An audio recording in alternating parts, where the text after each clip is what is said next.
శ్రీమద్భగవద్గీత ద్వితీయాధ్యాయం సాంఖ్యయోగం శ్లోకం 31 నుంచి 40 వరకు. స్వధర్మమపి చావేక్ష్య న వికంపితుమర్హసి ధర్మ్యాద్ధి యుద్ధాచ్ఛేయో న్యత్క్షత్రియస్య న విద్యతే.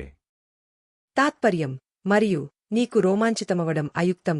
స్వధర్మాన్ని బట్టి చూస్తే నీకు చలించడం తగదు. ఆత్మ అవినాశి. యుద్ధం క్షాత్రధర్మం. ఏలనన ధర్మయుద్ధం కంటే ఈ యుద్ధంలో నీకు ఏ శ్రేయం లేదని అన్నావు. క్షత్రియునికి మేలైనది వేరొకటి లేదు. యదృచ్ఛయా చోపపన్నం స్వర్గద్వారం పావృతం సుఖినః క్షత్రియాన్ః పార్థ లభస్తే యుద్ధమిదృశ.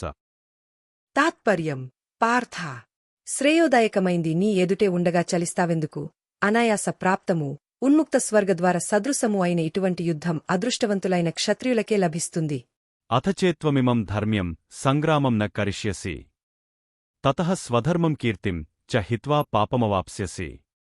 తాత్పర్యం అయినా కూడా నీవు ఈ యుద్ధం చేయడానికి తిరస్కరిస్తే స్వధర్మ ఫలాన్ని, ఇంతకు పూర్వం సంపాదించిన కీర్తిని పోగొట్టుకొని స్వధర్మ త్యాగ ఫలితమైన పాపాన్ని, ప్రత్యవాయమును పొందుతావు. అకీర్తించపి భూతాని కథయిష్యంతి తే వ్యయాం సంభావితస్య చాకీర్తిర్మరణాదతిరిచ్యత్. తాత్పర్యం అదిగాక జనులందరూ చిరకాలం నీ అపయసాన్ని ఘోషిస్తారు. లోకమాన్యుడైన వానికి అపయసం మృత్యువు కంటే కూడా దుఃఖదాయకం. భయాద్రణా దుపరతం మన్యంతే త్వాం మహారథాన్ యేషాం చ త్వం బహుమతో భూత్వా యాస్యసి లాఘవ. తాత్పర్యం మహారథులైన కర్ణాదులు నీవు భయపడి యుద్ధం నుండి తప్పుకున్నావని తలుస్తారు. అంతేకాక నిన్ను ఇంతవరకు సమ్మానించిన వారిచేతనే చులకన చేయబడతావు. అవాచ్యవాదాంశ్చ బహూన్ వదిష్యంతి తవాహితాన్ నిందంతస్తవ సామర్థ్యం తతో దుఃఖతరం నుకి.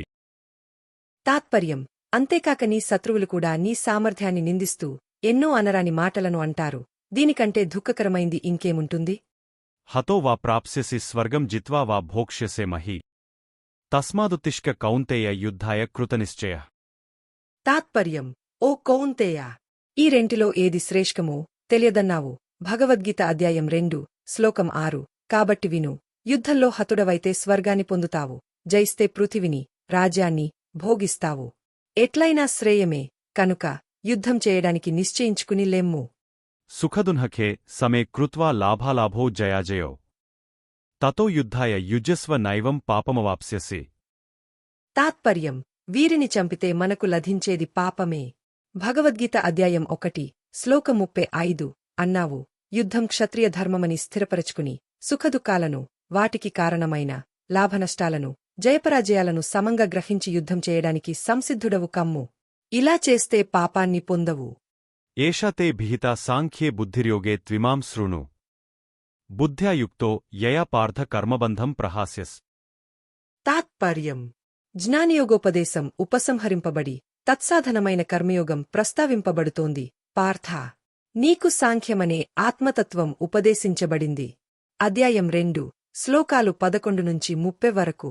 నీకు ఆత్మతత్వాన్ని గూర్చి అపరోక్ష జ్ఞానం కలుగకపోతే చిత్తశుద్ధి ద్వారా దానిని పొందడానికి ఇక కర్మయోగాన్ని చెబుతున్నాను, విను. నిష్కామకర్మ యోగ విషయమైన ఈ జ్ఞానం లభిస్తే నీవు కర్మబంధనం నుండి విముక్తుడవవుతావు. నేహాభిక్రమణాసోస్తి ప్రత్యవాయో న విద్యతే స్వల్పమప్యస్య ధర్మస్య త్రాయతే మహతో భయాత్. తాత్పర్యం విఘ్నాలు ఎక్కువగా ఉంటే కృషి మరియు దాని ఫలము వ్యర్థమవుతోంది. మంత్రాదుల అంగహాని అయిన కీడు కలుగుతోంది. అయితే కర్మయోగంతో కర్మబంధం ఎలా విడివడగలదు అనే సంశయం వద్దు. మోక్షమార్గమైన ఈ నిష్కామ కర్మయోగంలో ఎటువంటి ప్రయత్నమైనా విఫలం కాదు. ఇది ఈశ్వరుణ్ణి ఉద్దేశించి చేయబడుతుండటం వల్ల వైగుణ్యజనితమైన ప్రత్యవాయ దోషం, త్రిగుణాల కారణంగా కలిగే పాపం కలుగదు. ఈ నిష్కామ కర్మయోగం ఒకంత ఆచరింపబడినా కూడా జననమరణ రూపకమైన సంసారమనే మహాభయం నుండి రక్షిస్తుంది.